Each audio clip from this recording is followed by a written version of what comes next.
Hi, everyone. Welcome to MAPC's webinar on finalizing your IECC voter roster.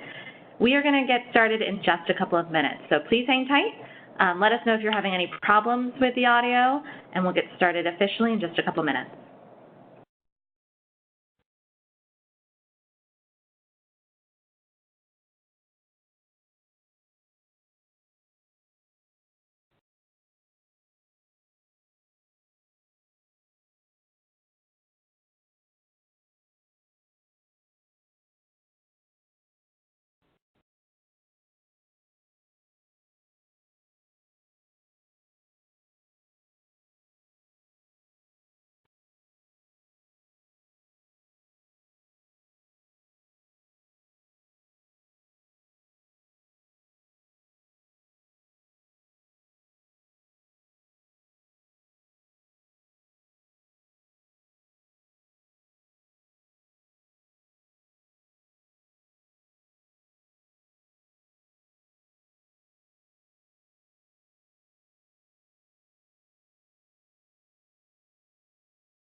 Hi again, this is Cami Peterson, the Director of Clean Energy at the Metropolitan Area Planning Council. Thanks so much for joining us today here on August 20th for our webinar for Massachusetts cities and towns about finalizing your IECC voter roster.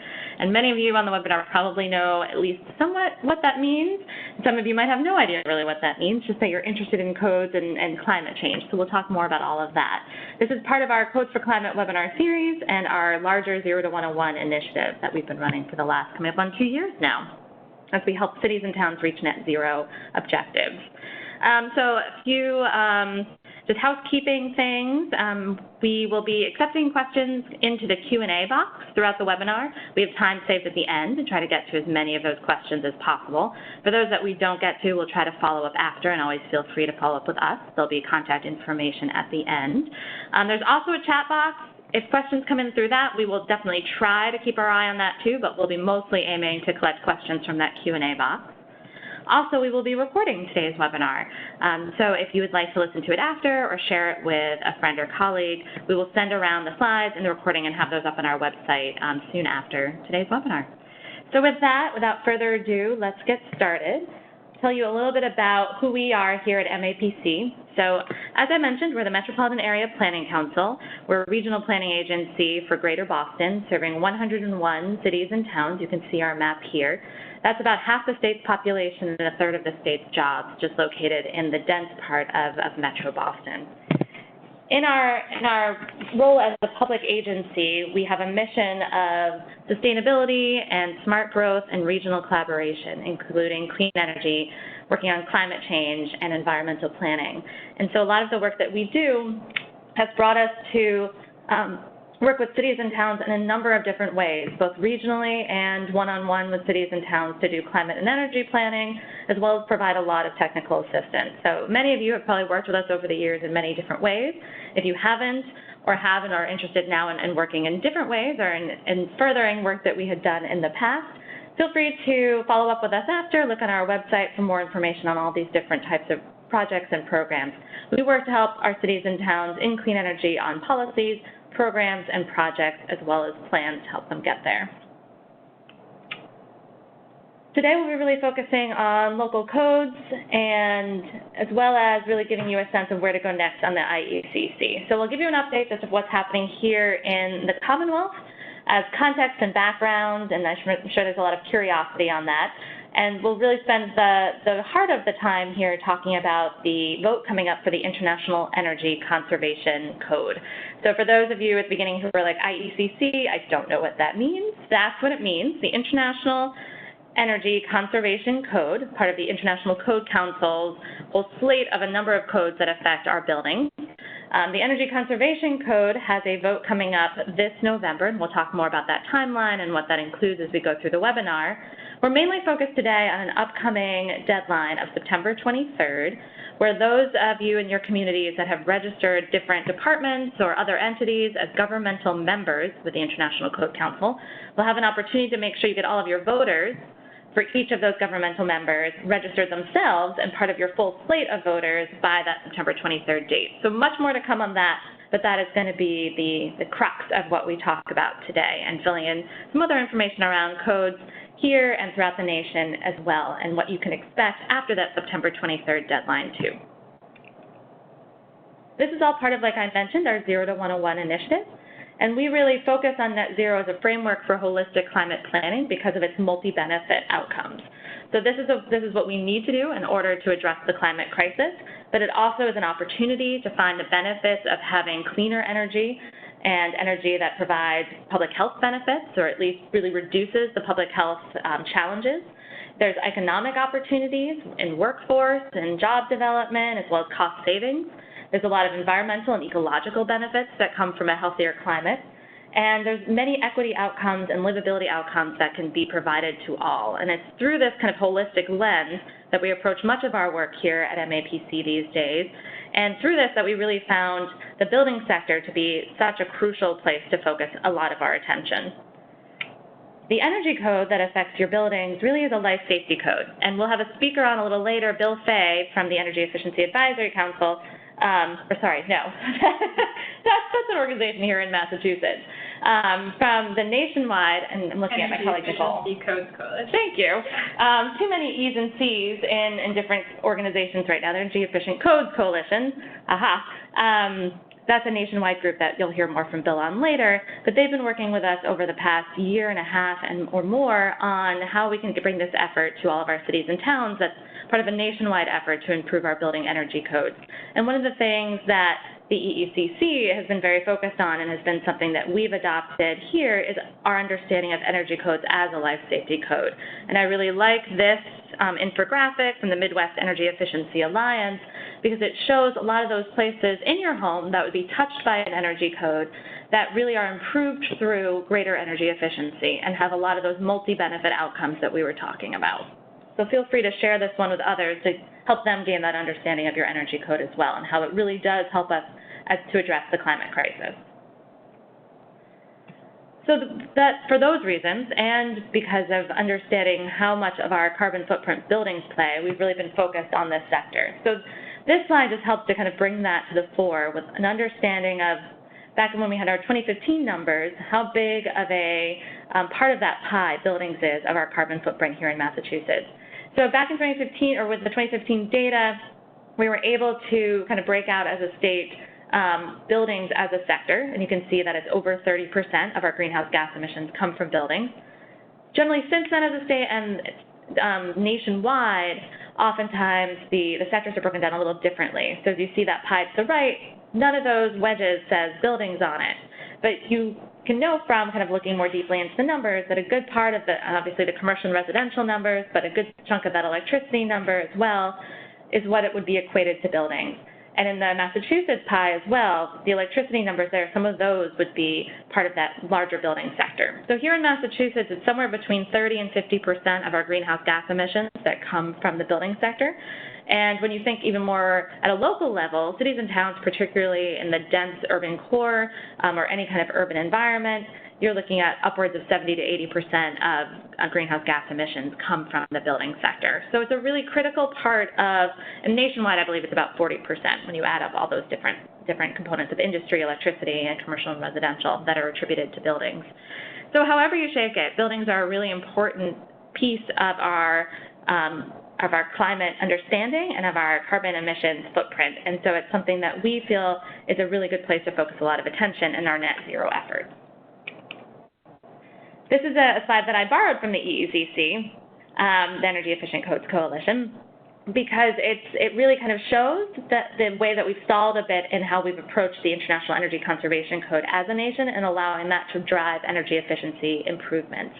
So you can see between 2006, 2009, again to 2012, really big jumps in savings, 15% savings over the previous code, 18% savings over the previous code.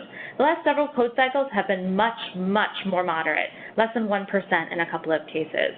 In order to meet the climate crisis, to meet our goals as a state here in Massachusetts, to meet our local goals, we need to be moving much more aggressively on buildings.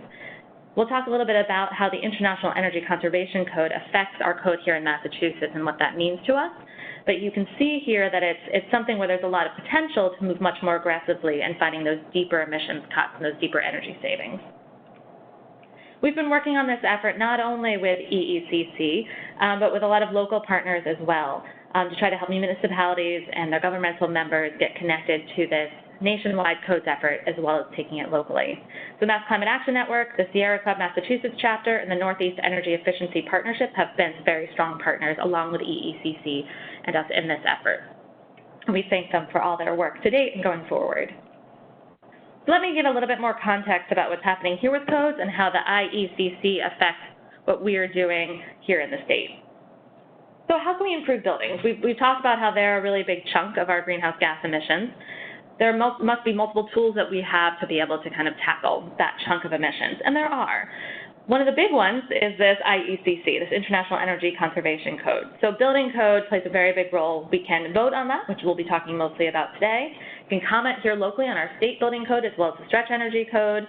You can adopt the stretch energy code, but you also can adopt zoning and other local ordinances that can really help you to decrease emissions in your building sector. We had a webinar recently that's on our website on climate zoning, and we'll be building more and more resources that touch on this piece as well. But building codes oversee much of our building energy. That's their purview, their jurisdiction. And so a lot of our efforts need to be focused on that nationwide code, which then becomes the predominance of our Massachusetts state-based building code and is the floor from which we then build our stretch energy code. And that's in Mass General Law here. So it is codified that the state will adopt and fully integrate the International Energy Conservation Code as part of the state building code. And that can't be weakened.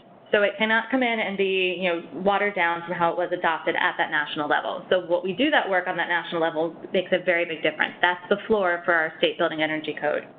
It then can be made more energy efficient. So that International Energy Conservation Code, along with any more stringent energy efficiency provisions that the Board of Building Regulations and Standards, which is what that board refers to, which oversees the building code here in Massachusetts, in consultation with our State Department of Energy Resources, that they conclude are warranted. So more stringent energy efficiency provisions, amendments can be made to that International Energy Conservation Code. But that, again, is our floor and gives us the basis of much of what our code is here in the state. As many of you know, in Massachusetts, we really don't have options to have a local building code. The only two options we have are our statewide base code, which is by default a code for their buildings, or you can opt up into by adopting the stretch energy code. And as you can see here, as of just, last month, we're now at 272 municipalities that have adopted the stretch code.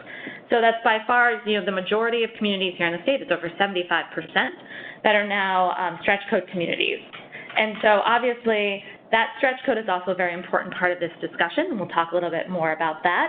The way the stretch code works, though, is really in conjunction with that base building energy code. So a lot of the base building energy code aspects are still those that are followed in stretch code communities, as well as some additional pieces, some more energy efficiency provisions that are then part of that stretch energy code. That's how it's functioned, at least to date. So again, that floor of the IECC, incredibly important. what becomes the base code in Massachusetts here is something that all 351 cities and towns will have, really dictating a lot of what their building energy use looks like. And then the 272 stretch energy codes communities have that option then to have more energy efficient provisions as part of their building code. And those are really the only options here in Massachusetts as far as building code is concerned for cities and towns. There are efforts to update the stretch code. So as many of you know, the stretch code first came into being back in 2009. It was 20% more efficient at that time compared to the base building energy code. That has waned, where the efficiency is not that much greater than the base building energy code. At the most recent adoption of the stretch code at the state level, there are some, especially to large commercial buildings and some other places, there are some things that are slightly more energy efficient than the base building energy code, but it has not kept up the pace of being that much more energy efficient. When we look at where many of the goals, especially net zero type goals of our cities and towns, the state's commitment to reach at least 80% reductions in greenhouse gas emissions by 2050, what that means for what we have to do by 2030 and beyond, we know that we need to go farther with what we do with our building code. A lot of our work on the IECC is really because of that reason. And on the stretch code, that gives us what we can do with our ceiling. The IECC helps to form the floor, that is our base building energy code, and the stretch code is the ceiling that we can do with that if you opt into that. So if we were to adopt a net zero stretch energy code or something analogous to that, we would have the ability to go much farther and use it as a much stronger tool in tackling our climate emissions. There is currently a bill, H2865, S1935, that you can go follow this link to find out more about, that would be putting in place a net zero stretch energy code. I encourage you all to take a look at that. There also is a process to do it through the current Board of Building Regulations and Standards. And so there has been some movement that I just wanted to update you all on in terms of what the BBRS is looking at related to the stretch code.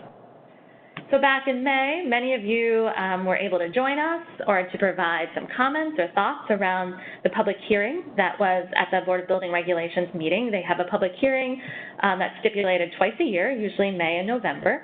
And this May, we had folks from our team, from a couple of cities, from the Mass Climate Action Network, some state representatives, especially those who had put together that bill that we saw on the last slide, that provided testimony to the board on the importance of updating and accelerating that stretch code. Cambridge, Somerville, and Boston were then able to attend the monthly board meetings. They obviously happen monthly.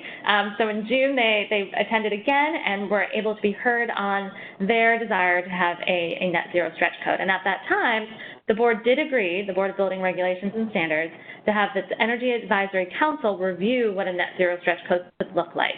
And so it's a really prime time right now to send comments in, to potentially attend an Energy Advisory Council meeting or a Board of Building Regulation and Standards meeting to talk with us or other partners about what that could look like and show support for a net zero stretch code among especially city and town officials or staff members or other appointed officials, as the board at every meeting is much more likely to hear comments or be willing to hear some thoughts from those folks. So welcome comments from any type of stakeholder.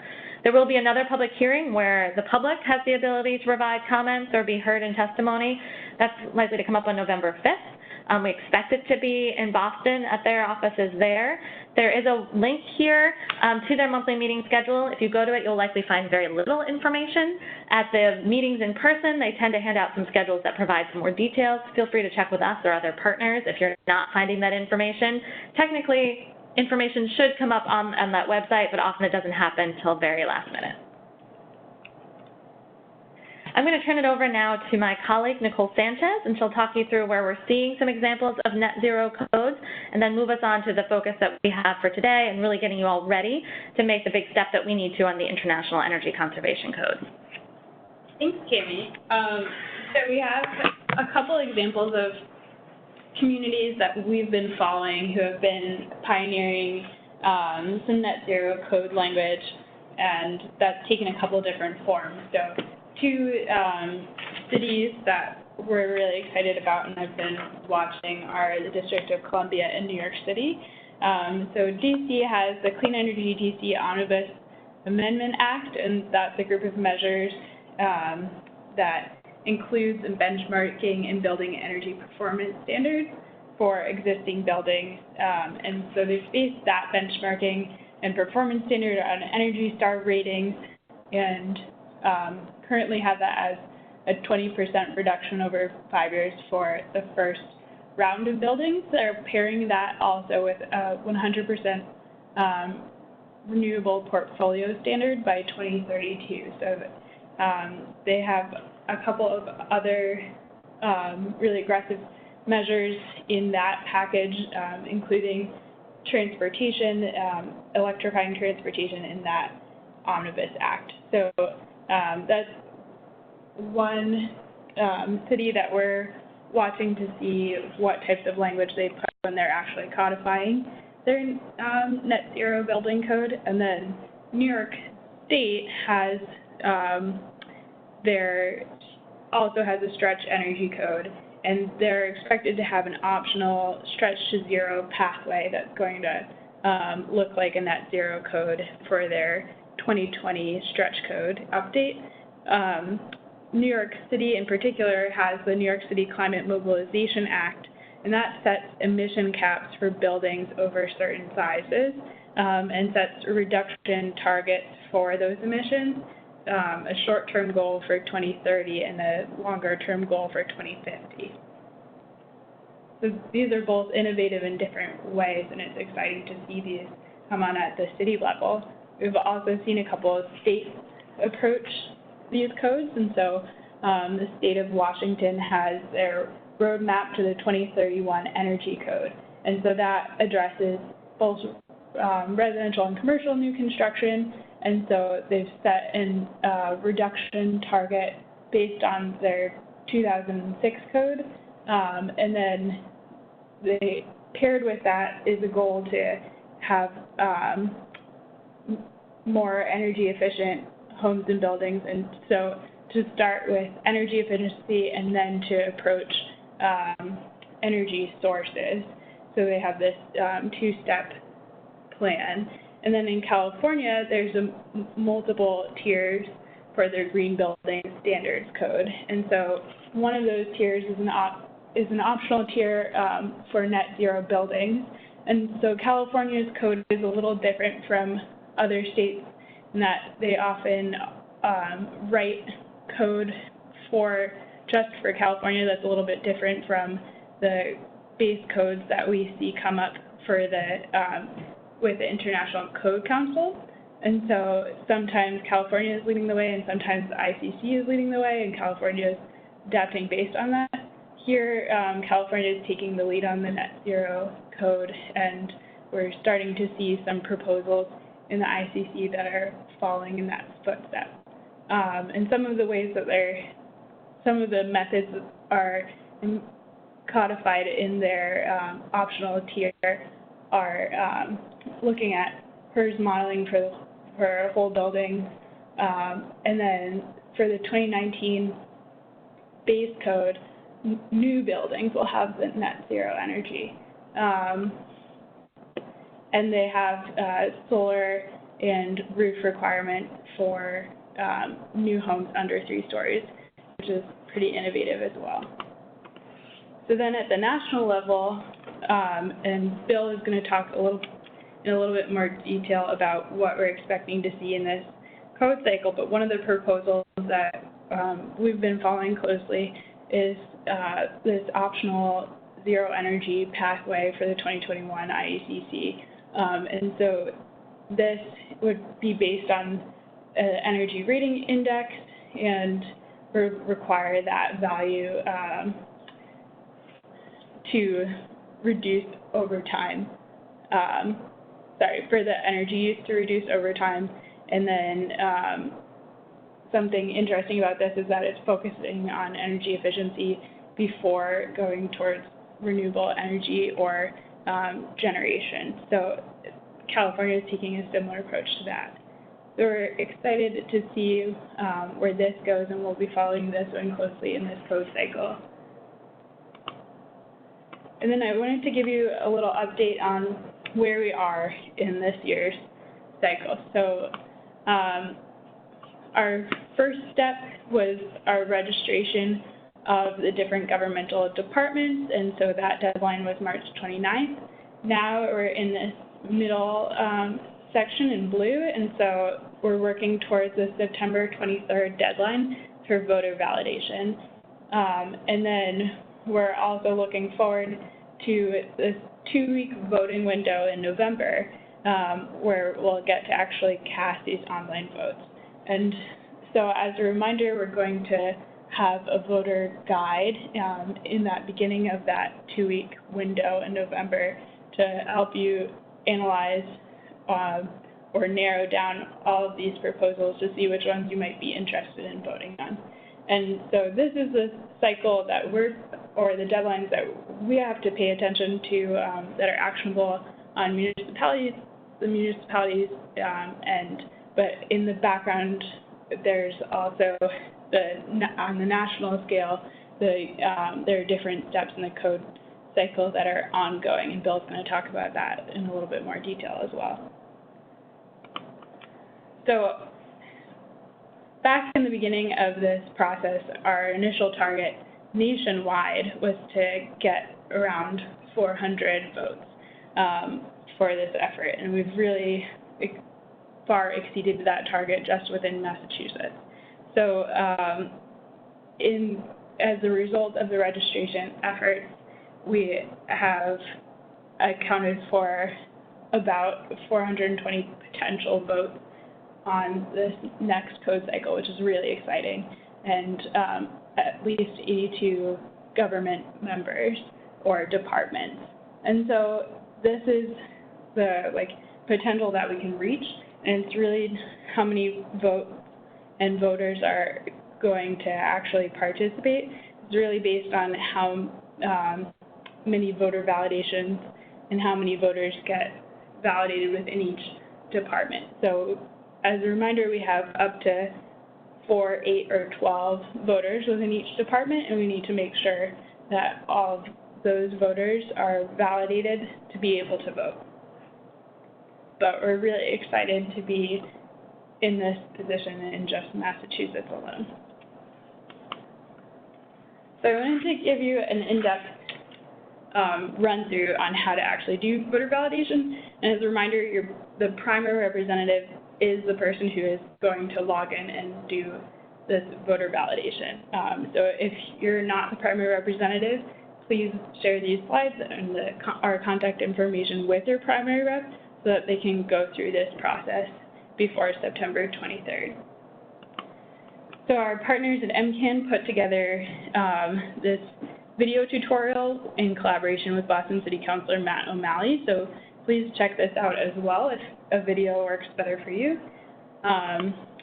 This is the short and sweet cheat sheet of how to do voter validation, and I'm going to go through this step by step. So if you have to be the primary representative to do the voter validation. Please remember that you're going to do this for each voter in your department. Remember to put yourself in there if you're planning to vote. You could be the primary representative and not one of your 4, 8, or 12 voters. So clarify that list before you go in and do this, and then I'll tell you what information you'll need for each voter. So you're going to go one by one through this process. So to start, you're going to go to this website, IECC.org, and it will look like this. And so you're going to click on this little lock icon to prompt your sign-in pop-up, and then you'll sign in with your email and password that you made before. And so if this is new to you or you haven't logged into this portal yet, you should look back in your email for your confirmation email from IECC, and that you'll know that it's the right email because it'll have your confirmation number. And so that should have instructions to set up your temporary password and then create your own password. So if you're having trouble finding that, please reach out to us. We might need to give ICC a call and ask for that email to be resent, but you should have this somewhere in your inbox, even if you haven't logged in before. So you sign into the portal, and once you sign in, then you want to navigate to My ICC, so that's always up at the top here, but it's also, once you've logged in, it'll show up over there as well. And then the My ICC portal looks a little different from the regular site, so this is what it looks like. You scroll down, and then there will be a bar for voter validation, and you want to click there. And then this page will show some of the information about the governmental member, so you want to make sure that that's correct and that your maximum number of voting representatives is the 4, 8, or 12 based on your population that it should be. And where you're looking to click is this Add Representative, and I know it doesn't really look like a link or a button, so it's a little confusing. And then for each voter, you're going to be filling out their first, last name, their title, and their email. So if they have multiple emails, you might want to check beforehand to see which one they would prefer to get updates on or log in to actually vote through. And then for each voter, you're also going to answer 2 of these eligibility questions.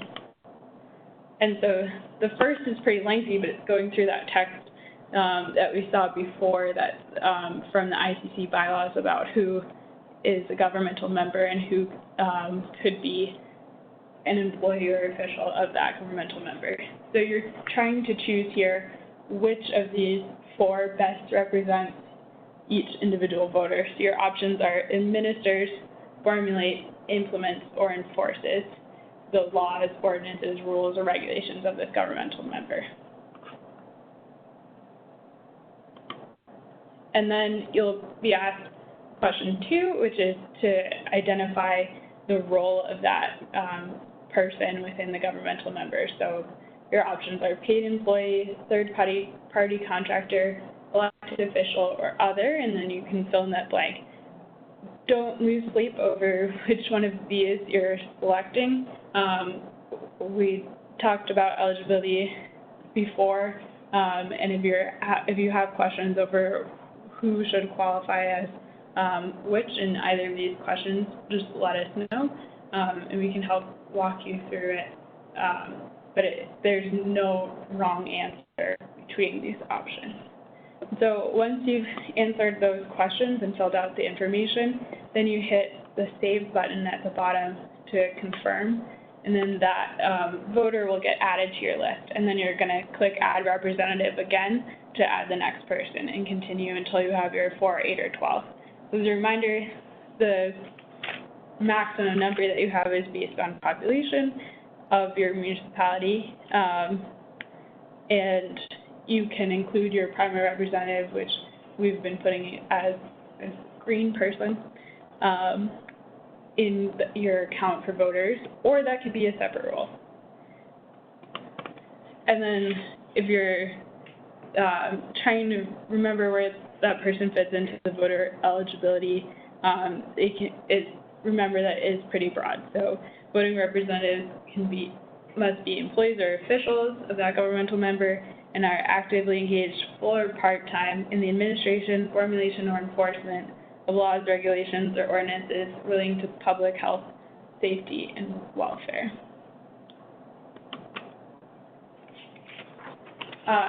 So now, Bill is going to talk about the nationwide effort on this code and some of the expected code proposals. And as a reminder, please write into the Q&A box if you have any questions as we go, and we'll have a question and answer portion after this. Great. How's my sound set? Is this good?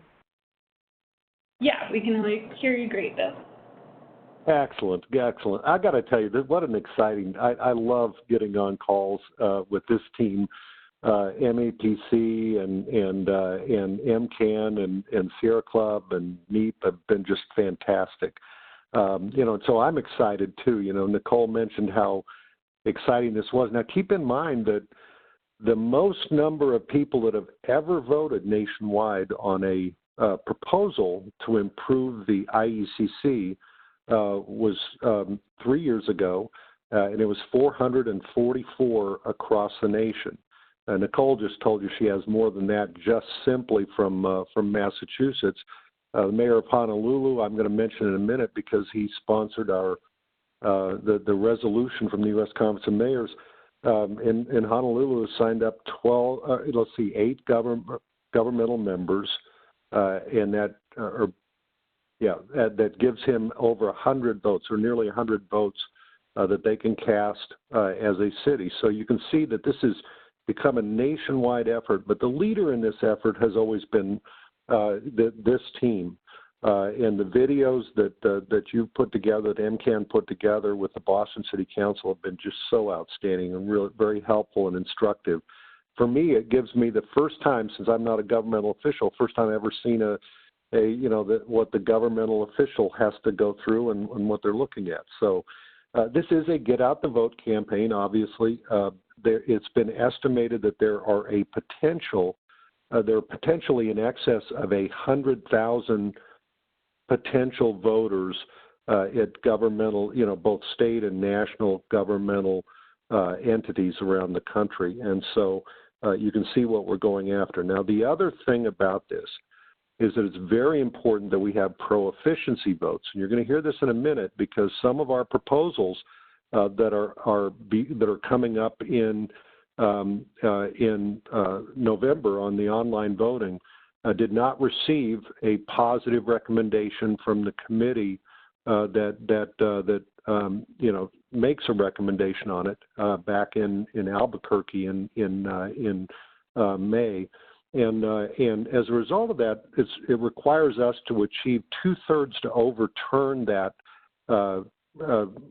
bad recommendation, and advance efficiency. So there are a number of proposals that are going to require a 2/3 majority, and so of those GMVRs, those governmental member voting representatives that actually vote.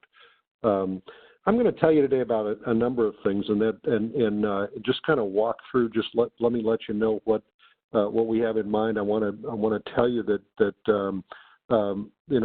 in essence, what we have is going to talk about the mayors and how involved they are. I'm going to tell you about our voting guide and when it's going to come out and what it's based on and how it's organized. I'm going to tell you that we're in the home stretch and we have a lot of resources for you. So let's move on to the next slide. This is all about the 2021 IECC development process. It actually started in January, and the pro-efficiency advocates in the Energy Efficient Codes Coalition, I'm the coalition director of, are really some of the leading organizations: NRDC, the New Buildings Institute, the ACEEE, the Center, American Council for an Energy Efficient Economy, the Sierra Club. So many others have submitted proposals, and what we had to do is give you the tools when you vote, or the means, the proposals that would allow us to move forward. The proposals that IECC has put forth alone are going to save, if they make it into the 2021 IECC, about 35 million metric tons per year of carbon by 2030, and then it'll be nearly 50 million tons in 2030 if all of the IECC supporters' proposals are also adopted. I'm going to hear a little bit more about these proposals in a minute, but there are package proposals that have 5%. There's actually even one booster proposal that makes a package proposal 10%. They're scalable, for cities and jurisdictions in Massachusetts, for example, that want to go beyond the code, or even as the Massachusetts starts looking at the stretch code, we're going to have ideas in the code that will help them do that. It's going to become a document that's going to lead us beyond the 10% gain that is achieved by the code itself. Net zero appendix for residential proposals are very strong, and I think the commercial appendix has some potential. We may need some changes to it, but January was a good time. We put a lot of good proposals in, and then you all did your job, and the multiple governmental memberships that Nicole was talking about, 82 I think it was on the chart. Of new governmental members from Massachusetts, and that's really going to elevate the IECC's importance and the importance of of America's Model Energy Code. And then, as I mentioned a bit ago, that we had for the most part, outstanding code development committees. They did better than they'd done in the last two code cycles. The commercial, if their recommendations go in, just if you adopt the proposals that they recommended, you're going to end up with a 10% boost in efficiency.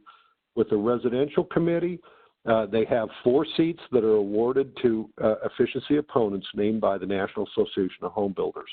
And those 4 seats that are virtually always no votes make it difficult for us to win that 6-5 or 7-4 majority that gives us a positive recommendation. We have a lot of 5-2 and even 4-3 votes that if you just didn't count the no votes of the committee would be very positive. So let's move to the next slide. Good committee this year. The mayors, U.S. Congress and mayors took this very, very seriously, and they not only they have passed resolutions in the past for the 2009, for the 2012, for the 2015, for the 2018. Last year, they passed a resolution that linked their priority of climate, of meeting the Paris Accord targets, with the impactful support for building energy efficiency, because a lot of the analyses by groups like around the country, analytic groups, McKinsey and Company has said that buildings are the most impactful thing that a jurisdiction can do to allow them to meet Paris Accord targets, and so we're very excited about that. So you can see in the highlighted parts, they may be a little hard to read, but the mayors have essentially set as their goal the idea of at least a 10% boost this year in the November voting, followed by at least 5% every 3 years after that, to get us to on a glide path of steady gains to net zero buildings in America by 2050. Now that's for the code, and a lot of people are going to try and get there more quickly, but this is the stated goal of the U.S. Congress and mayors. And the urgency that they've given to this obviously is tied to the report by the IPCC and the urgency given to reducing carbon emissions. And then lastly, you'll notice at the bottom that the mayors do encourage their members to continue to work with IECC and to support our voting guide this time and end up with a 10% boost in efficiency. And I think that's really positive. So let's see how we are going to, let's talk about this voting guide. So next slide. We have a very simple yardstick that we use in measuring IECC update proposals. And it's kind of funny because DOER, in Massachusetts DOER, Ian Finlayson told us about 2 years ago that he said, one time I wanted to see how good IECC's recommendations were. His whole staff, went through all the proposals and did their own voting guide. And he said out of the hundreds of recommendations, the DOER voting guide differed from ours in only one proposal. And he said it wasn't all that significant a proposal. But what we do is we have a very simple yardstick with our voting guide, and it's why the U.S. Congress of Mayors has such confidence in it. We ask first, does the proposal boost efficiency, and is it using readily available technologies to do so? And if so, there may be, multiple proposals addressing a single issue. We want you to vote for the most effective proposal that's available. We employ ICF International to do our analytic work, and what they do is they evaluate, whether or not a proposal, what percentage of improvements we get out of each proposal, and then the other side of our yardstick is if the proposal rolls back or trades away efficiency, we want you to oppose it. It's a very simple voting guide, and it's a very simple yardstick we use to measure it. It's based on a number of guiding principles that we set. First of all, we support a glide path of steady improvements. We have no pride of authorship. So a lot of times when we have a proposal, we will, you know, and someone else has a better proposal, we'll just say vote for the other guys because it's better than ours. We believe in the code should, that a paramount consideration should be given to simplicity, ease of enforcement by code officials, cost effectiveness, longevity, because, you know, if you put insulation in a building, it's going to be there for 100-year life of the thing. If you change a light bulb, it's going to be there for 10 years. So you take longevity into consideration, comfort, energy and environmental benefits, all really paramount concerns. We oppose all backsliding and rollbacks. We believe in trade-ups, not trade-offs. And what I mean by that is sometimes people say, well, why don't we put solar in and then just cut back on the efficiency? We support solar as an add-on to efficiency, not to replace it. And then we don't support any loopholes. There was a loophole for a long time that we eliminated in the 2009 IECC with the proposal IECC laid out. And what it was builders were putting in very efficient equipment, furnaces and HVAC systems into homes. But since the equipment standards hadn't changed at the national level, they were getting a free ride and able to cut back the efficiency of the home by putting in better equipment. We eliminated that trade-off, and I think that's a good example of it. We also don't support any, even though we do have some manufacturers that are involved in EECC, we do, and interest, and trade associations representing those industries. We never support a product-specific proposal. We also believe that in a reasonable number of compliance paths, in the IECC, there's a prescriptive path, a performance path, and an ERI path, an energy rating index path. And we think that's been pretty good, but we believe that each one of those paths should be equivalent or better than the prescriptive path. Okay, so you're going to see that in the voting guide. You'll see it throughout. Those are the guiding principles, and this is our yardstick that we use. So let's look at the next slide, and now I'm going to talk about some of these proposals because we haven't yet done our voting guide, and the reason we haven't is because in July, anybody that was involved in the code development process could file what's called a public comment. Public comment is essentially, it can be just a comment about the proposal that's up for consideration, but it can also be an improvement, like an amendment that makes that proposal better. And so we haven't seen all the public comments yet, and we won't see them until September. So we could not do a voting guide now if we tried. That said, we have a pretty good idea of the major proposals that are out there. And what we're going to do, we're going to give you voting guides that not only, we'll have one voting guide that addresses all, 300 proposals for commercial and residential IECC updates. And that voting guide is going to be voluminous, but you may not have the time to actually cast 300 or 400 votes. And so we're going to really focus on 4 different areas, category recommendations that you'll be able to look at.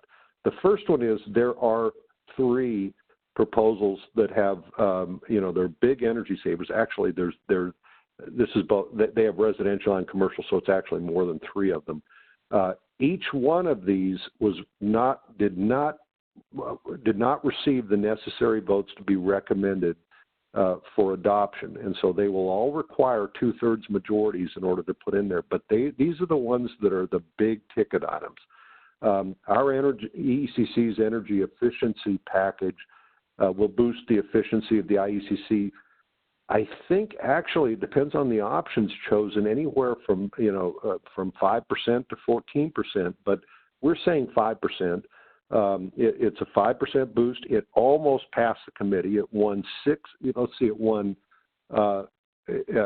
5 of the 7 non-NHB votes, and then lost because all the 4 NHB votes were against it. That package proposal is I think really well liked by a lot of the code officials. It's going to boost efficiency by, like I say, 5 to 14%. And it needs 2/3. The second one is the scalable options that we have, and we call it the flex points option. And what it does is that it has a point system that builders have to meet to, so right now there is a proposal that would require a builder to get 5 points. That's our proposal. 5 points is 5% improvements, and the builder can choose from an array of options to do that, so that they can put in better equipment. They can do any number of things that add up to that 5 points that they need. And if they do, and this is stolen from the state of Washington. I think Vermont is looking at a proposal similar to this. And then there's a second proposal that simply takes the first proposal and requires 10 points instead of 5.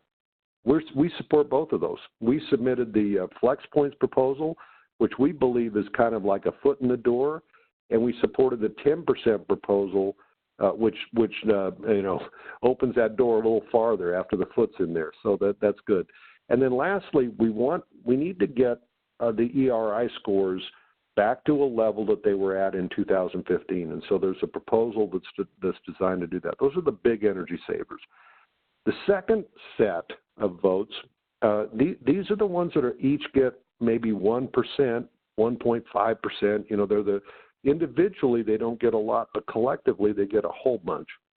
And those individual proposals were recommended for adoption by the commercial committee. So the commercial code is only going to require a simple majority to win all of these.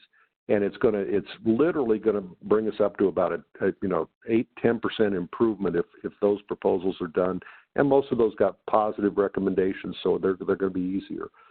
On the residential side, a lot of the proposals to improve those individual elements of a building were voted down. Most of them, would have passed if we didn't have the 4 anti-efficiency votes on the committee.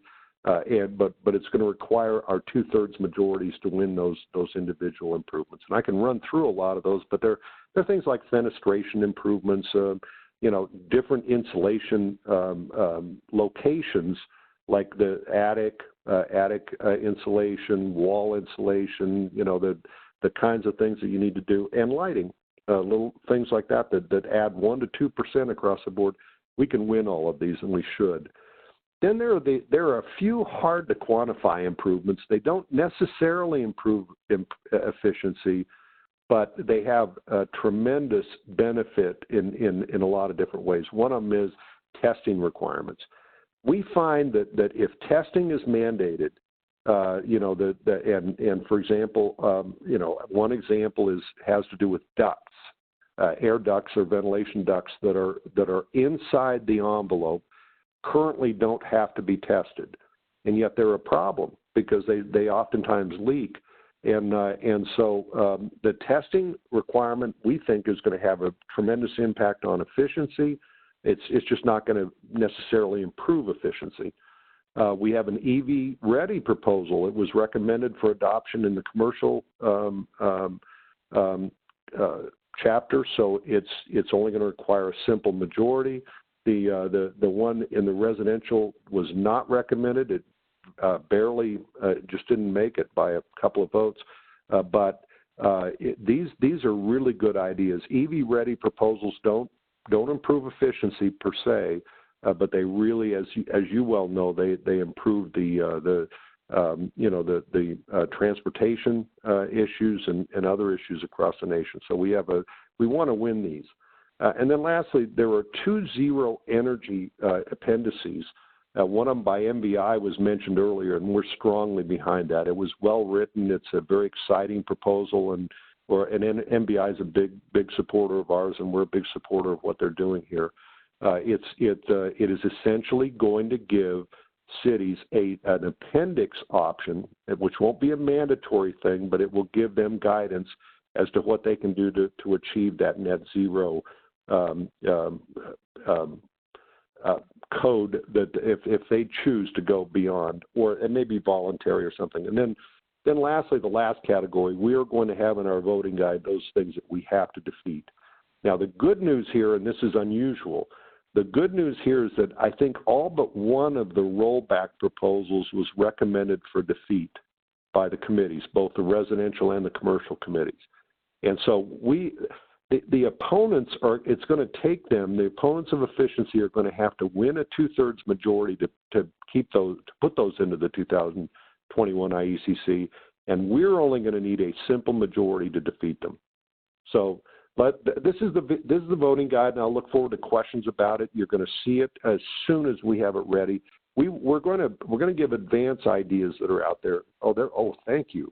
How'd you slip that in, Nicole? That's really good. It's kind of what it looks like, except we're going to have a much, that's the more complete guide, and it's the guide that goes through several hundred proposals. What we're trying to do is make it very easy for those that have never voted on the IECC to do that, and we're open to suggestions on that. We're going to be working with MAPC and with this team here in Massachusetts to see whether or not we've got the right kind of format to make it easy to vote.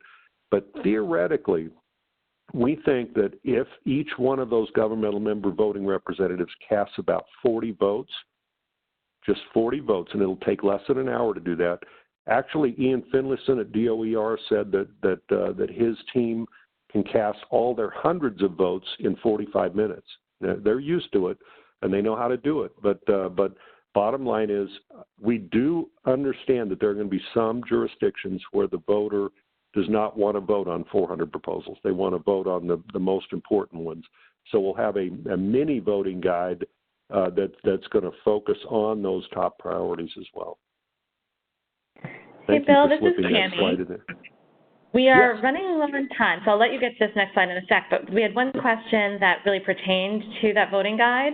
So one question we got was that several proposals seem to have similar goals but slightly different targets, and the question was around whether the voting guide will recommend voting for one and opposing the other, or if we're meant to vote for both. And I think you've addressed this a little bit, that it'll be very helpful in kind of telling folks what to vote for and what not to, but I thought you might want to address that question. It's a good point, and it's one that our technical committee is just superb, and I think they're doing they'll do an outstanding job evaluating those and juggling with them. There is an interesting question about the two package proposals, where we have the options package and then we have the flex points option. Each of those theoretically gets 5%, or flex points can get 10%. But the voting guide may recommend both of them, and what an interesting conundrum. The ICC may actually have to decide how they want to handle that, and I would hope that they would handle that by saying that a jurisdiction can get its 5% either by choosing one or the other, and maybe that we've got ICC thinking about this. But if both of those pass, that's a wonderful position for us to be in. That we have pro-efficiency measures that are out there that have passed the vote, and we'll go from there. So I hope that answers the question. Thanks, Bill. It does. And I would just add to it, too, that, like you mentioned, we look forward to working with you guys and your experts on this, and we'll provide support, too, to our municipalities here in the Commonwealth to help them to kind of suss out some of those questions. So if there's parts that are confusing, we'll be here available. I'm sure others will in the state, too, to answer questions, to kind of help through that, and we'll provide additional resources to kind of back out some of those more possibly confusing or challenging parts of the voting process. So let's go on to that last slide, just so we can reiterate the timeline. Bill, I'll turn it over back to you, and then we'll have to wrap up and answer more questions the next time. The timeline has already been discussed, and it's September 23rd. You have to validate your voting roster. Let me go to the last slide, and I want to mention one more thing and then close. IECC is going to do something we've never done before. We're going to take our voting recommendations, and we're going to evaluate the carbon emission reductions that a state or a city will achieve if, in fact, the IECC voting recommendations make their way into the 2021 IECC. This is going to be an incredible new resource. We've never had it in there before. You're going to be able to determine, what your city, if it's a municipality or the state, is going to be able to save in terms of energy, carbon, and criteria pollutants under the Clean Air Act. So as Cammie mentioned, this is, call us, let us know. If you have a technical question, we can help you with that. We've got lots of resources, and and we've been working very well together in tandem on that. So thank you so much for the leadership we've seen in Massachusetts and for the commitment that we've seen out there.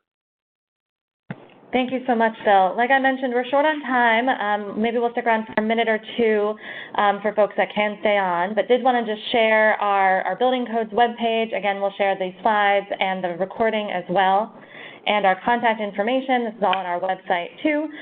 So feel free to reach out to either Nicole or I, or to Bill, or to others in the other partner organizations we discussed, or all of us. We'll be looking to provide kind of information on the next steps, help you get to the September 23rd, and help you get to November and know what to do there, and to keep everyone moving forward on the base building code, the stretch energy code, and other ways of reducing building energy use and carbon emissions here in Massachusetts. Bill, maybe if you don't mind, I just have one other question that I thought I'd throw to you, because you've mentioned the opposition to energy efficiency and those kind of working against the energy efficient provisions that have been, or proposals that have been proposed. And I know you mentioned NAHB too. Could you speak a little bit about that, any coalitions or NAHB or others, that opposition, and whether that's something that you expect kind of the coalition of the energy efficient proponents to be able to counter? Is it something that you're concerned about in terms of the effort that they're mounting? We think actually, and it mostly comes from trade associations representing builders. So, keep in mind that the builders themselves are doing phenomenal jobs all around the country. We have a number of green builders that are supportive of the efforts to improve efficiency. That said, it is pretty much the construction community that resists a lot of these proposals. I don't think they did that very well with the committees this time, although having 36% of the voting seats in the residential certainly gave them an edge that kept kept good recommendations from being made on good proposals. But what we've seen from them, we're really looking very carefully, and we'd love to have any intelligence on this, but it does appear that the primary campaign they're running is a campaign directed at builders, asking builders to call one code official and pass on their voting guide. Now, you saw our voting guide, what it looks like. There's green and red. Green is vote yes, red is vote no. The NAHB voting guide will look almost exactly as a mirror image of it. They'll be recommending voting no on all these proposals that are out there. So I'd love to have. I hope that governmental organizations understand, and building officials and others, that when NAHB comes knocking, that the purpose of the code is, as was mentioned earlier, life safety. The purpose of the code is to protect ratepayers, not utilities, home owners and buyers, not home builders. And certainly, one of the things that Mayor Seti Warren noticed in the IECC is that he said a lot of the people in Newton, Massachusetts are renters. And he said, it appears to me that the renters have absolutely no protection. They have no ability to ensure that the home or commercial building that they're renting is going to be energy efficient other than an energy code. And he was the one that really got our attention on this. And you're going to see some articles about the protection of tenants, in this. But because if I'm Simon Legree and I can pass the cost of energy on to my tenants, I have no incentive to spend the money to build an energy efficient apartment or residential property. So the opposition will be there. They're going to be fierce. They're going to try and do things. They're going to be trying to reach out to a lot of jurisdictions saying, vote our voting guide, not EECC's.